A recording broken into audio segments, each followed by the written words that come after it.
এবার চোখ রাখছি বাংলাদেশের দিকে। বাংলাদেশে হিন্দু নির্যাতন, হিন্দুদের হত্যা করা এ ধরনের ঘটনা নতুন নয়। আমরা দেখেছি যে গাছে ঝুলিয়ে পুড়িয়ে হত্যা করা, আমরা দেখেছি যে আগুন জ্বালিয়ে হত্যা করা, আমরা দেখেছি পিটিয়ে খুন করা।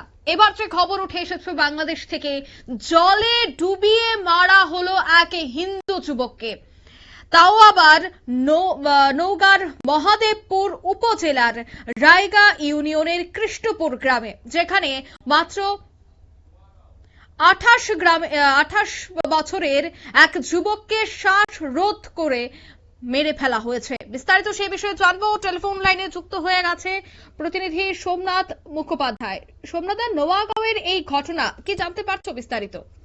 ঘটনাটি ঘটেছে মঙ্গলবার দুপুরে ওখানকার স্থানীয় যে চৌকিগিরি বাজার এলাকায় মিঠুন সরকার নামে বছর 25-এর একটি হিন্দু যুবক সেখানে বাজার করতে গিয়েছিল। সেই সময় তাকে হঠাৎ করেই হিন্দু চোর বলে তাকে সরাসরি আক্রমণ করা হয় এবং মারধর শুরু করে, এবং এমনকি অভিযোগ যে তার গায়ে আগুন দেওয়ারও চেষ্টা হয়। তখন সে সেই আগুন থেকে এবং মারধর থেকে বাঁচতে দৌড়ে চলে যায় এবং পাশে একটি খালের মধ্যে লাফ দেয়।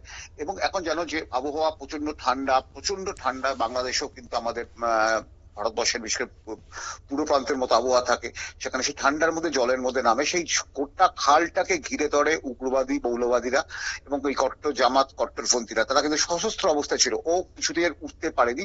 তারপরে দীর্ঘক্ষণ জলে থাকার পরে কিন্তু কার্যত মিঠুনের শরীর সমাধি হয়। পরে রাজশাহী থেকে কিন্তু ডুবুরি এনে ওকে বাঁচান, মানে দেহ উদ্ধার করা হয়েছে। কিন্তু এই ঘটনা ঘটার পরে এখনো প্রায় 24 ঘন্টা কেটে গেলেও কাউকে কিন্তু গ্রেফতার করেনি ইউনূস সরকারের পুলিশ বা প্রশাসন। এবং তারা হয়তো আজকে বিকেলে আরেকটি তারা স্টেটমেন্ট দেবে, তারা কিন্তু বিজ্ঞপ্তি দিয়ে জানাবে এটা ছোট্ট ঘটনা, বিচ্ছিন্ন ঘটনা। কিন্তু বাংলাদেশে যদি দেখা যায় তাহলে গত 36 জনকে মাত্র 5 মাসে 36 জন হিন্দু যুবককে হত্যা করা হয়েছে, ধর্ষণ করা হয়েছে। এমনকি একজন মুক্তিযোদ্ধা রংপুরের, তাকে এবং তার স্ত্রীকে কুপিয়ে হত্যা করা হয়েছে। এক কথায় বাংলাদেশের প্রশাসন বলতে কিচ্ছু নেই, বাংলাদেশে আইনের ব্যবস্থা নেই। কার্যত নৈরাজ্যের দেশ চলছে বাংলাদেশ, যেখানে রীতিমতো ঘাঁটি গেড়েছে মৌলবাদীরা এবং উগ্রপন্থীরা।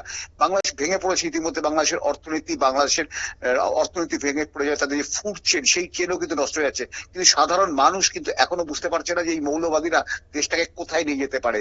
এখনো কিন্তু বাংলাদেশে ভোট হবে কিনা তা নিয়েও কিন্তু প্রশ্ন। কিন্তু যদিও এখনো ভোটের ঠিক 1 মাস বাকি, দিন ঘোষণা হয়ে গেছে, কিন্তু যেভাবে অরাজকতা চলছে কোনোভাবেই বাংলাদেশে কিন্তু ভোট হওয়া সম্ভব না।